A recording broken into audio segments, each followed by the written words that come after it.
Good evening. France is teetering on the brink of a significant political crisis following Prime Minister François Bayrou's audacious move to call a confidence vote in Parliament. The government faces substantial opposition, with projections indicating a high likelihood of the vote failing. This critical vote, scheduled for September 8th in the National Assembly, comes at a moment of considerable economic, social, and geopolitical uncertainty for France.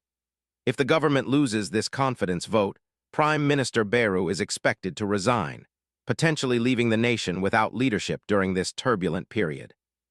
This situation echoes the institutional chaos and potential for civil unrest previously highlighted, stemming from President Macron's decision to dissolve Parliament in July 2024. The aftermath of that dissolution saw the National Assembly fractured, with no single political bloc commanding a majority. This fragmentation has hampered the formation of a stable government, as evidenced by the struggle of Bayrou's predecessor, Michel Barnier, who was eventually ousted over budget issues.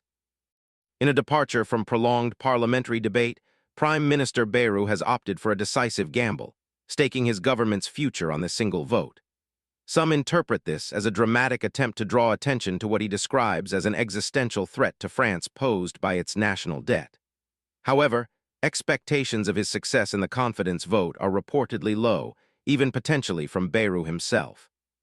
The parliamentary arithmetic appears unfavorable, with pro-government blocs holding 210 seats against a combined opposition of 353.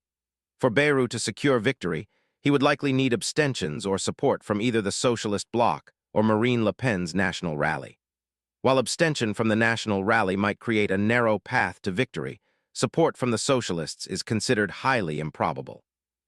Opposition leaders have largely signaled their unwillingness to support the Prime Minister.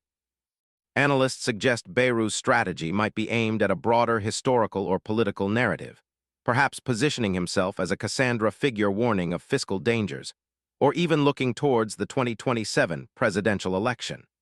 However, public sentiment in France does not appear to share the urgency Bayrou attributes to the debt issue, with many citizens resistant to austerity measures.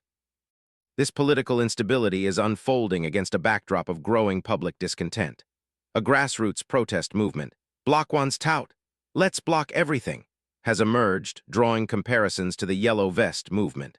Fueled by plans to cut public holidays and freeze public spending, this movement, with support from far-left leader Jean-Luc Mélenchon, has announced a day of action on September 10th. Trade unions are also planning separate demonstrations against government austerity policies. Should the government fall on September 8th, these planned protests may become secondary to the immediate task of forming a new administration and addressing the looming political vacuum. We will continue to monitor this developing situation. If you like our content, don't forget to like and subscribe to our channel, News Today.